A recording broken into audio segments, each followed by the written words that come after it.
Everyone's got to know? All right. I'm going to make sure that we can be seen here. Here we go. So I'm going to watch that card's way near the bottom of the deck. If I just give these cards a little riffle, it comes up a little bit. You can see it. Watch, we'll try that again. If I just give these cards a little riffle, it comes up a little bit. Watch it again. If I just give these cards a little riffle, it comes up a little bit. Last but not least, if I bring it all the way up to the top, it comes up to the top. And keep your eye on it, and it'll move all the way back down to the bottom, exactly where it started from.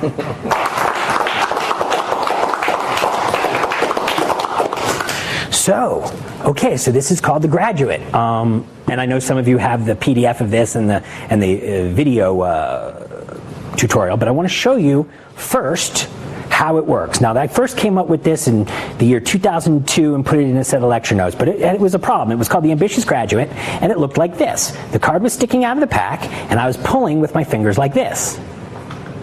Pulling with my fingers like that. And it was all right from up here, but this is the thing we were talking about before with the passes. It was flashing from down here, and therefore people had to be real close to you to enjoy it, which was kind of a bummer. So 10 years later, I made some refinements to it, and someone reinvented this original idea of mine and released it in England somewhere. And it made me get to thinking that I should share my most recent version of it, which, if you can see, doesn't have that problem. Keep your eye on it. Pardon me. Isn't that a shame when you're showing off? So that's what it looks like. Okay? So what's happening here is I'm taking one card and I'm sticking it out of the pack and I'm keeping it nice and diagonal there, and it's actually way out to the point where that corner is contacting the joint of my thumb, the fork of my thumb. And then my second finger is contacting right there on that edge, right near that corner. And now my first finger revolves out and back. Again, my first finger revolves the deck out and back. So the reason it's not flashing is because I'm not pulling down, which is really the same thing we were talking about with the pass. So I will admit this guy is going to take you some practice. So I want to show you the way I would handle this routine when you're first learning it. Is something like this. If I take that King of Hearts, here we'll just start halfway up so you can see how the end goes.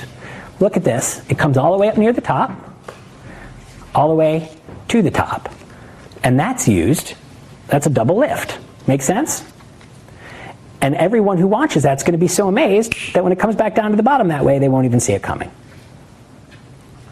So what's happening there is I'm simply doing a double lift, putting that near the bottom. And what's nice about this is doing this move over and over again. They're so busy watching the card come up. They're so busy watching that card come up that even if they're a magician, they don't remember whether or not they've seen its face in a long, long time. And because they're so amazed by that, for a regular audience, there's no reason you can't just, no one's going to be watching, do a half pass and bring it right back to the bottom. Pretty magical. Now that's not the method that I did tonight, because tonight I wanted to do a little something that everyone here would really groove with, and maybe even people that knew the trick. So what I did tonight was a little bit sneakier than that. Okay, so we're talking about moments and when you do them. Last time I did that half pass at the end of the trick, right? Clearly. So let's take a look and see what's happening this time. Say stop. Stop. Take that card, look at it, show it to everybody. Make sure they all see it over there. Excellent. I'll take this card and I will put that way near the bottom. Of course, you can see that there. And now what's interesting, if you'll look, the riffles that I did tonight were very, very subtle. Very subtle. Almost like they weren't riffles at all, because I didn't want anyone to see that these cards were all face up the whole time. Right? Because if I couldn't do the half pass after, I decided to do it before. So now I do that double lift, and I'm right there already. Now there doesn't need to be a half pass, because it was done before the trick started. Right? Now, is that necessary? Is that superior? I don't think it's necessarily better or superior at all. I like the easier version. But as long as some people watching tonight had seen the other one, this is something you can practice after you get down the first one. And so it's a nice way to take it up. And there's other versions of it too, but I feel like that's all we should do tonight. All right, that's called The Graduate.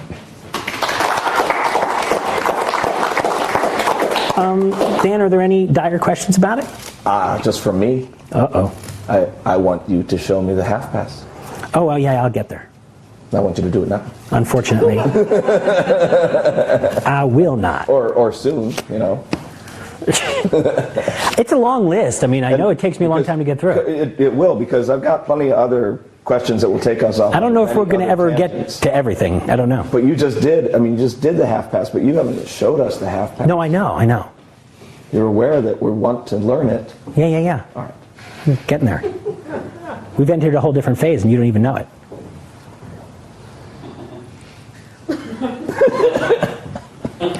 Four aces.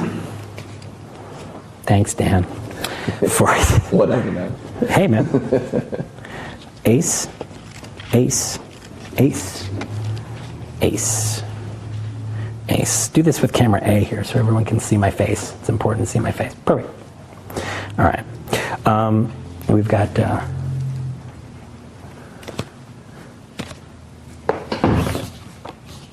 and a 2. Keep your eyes on the cards. I'm going to go ahead and press in the first one and the second one. And that's going to literally bring 2 of these guys to the top. Right? You don't actually get 3 for the price of 2. You just get, 2 for the price of 2. Watch carefully here. I'll press in that guy like this. And that one comes to the top as well. And last but not least, we have the 7 of hearts. And watch carefully.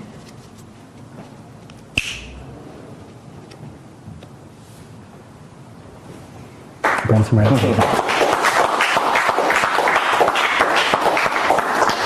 So this is called The Rising, and it's based on this guy right here. Let me see if I can show you the original version of this, idea right here. So, see that joker? Right? And I'll just go ahead and I'll take that joker and I'll push it flush. And then bring them right back down to the bottom of the pack. So what's actually happening here, in its simplest form, as we're getting into the shifts, don't you worry everybody. So what's happening here is I'm doing a Herman shift under cover of pushing that card flush, right? So what's happening is this and Michael Weber used to do this with the Paul hop spread, which is a similar idea. So there's the 6 of diamonds. It's right there sticking out of the deck. I need to push it over so I can show it, but that's really because I have to do it from putting the deck into this hand. So as I come back, bam, there it is. I pull the upper half down like this, but you can't see it. As Michael Weber so aptly put it, that's a point of reference. Now I plant my thumb there, and then if I just extend my fingers, it's totally invisible, right? Which means it works very nicely as well if we're here with this 10 of clubs, and I'm here, like this, and then I just go ahead and say, look, it's really right there in the middle, you can see. And the king brings it right back to the top. So here's how the rising works. This is a handling of the old bluff shift, the old dingle bluff shift. So I've got a break under 3 cards.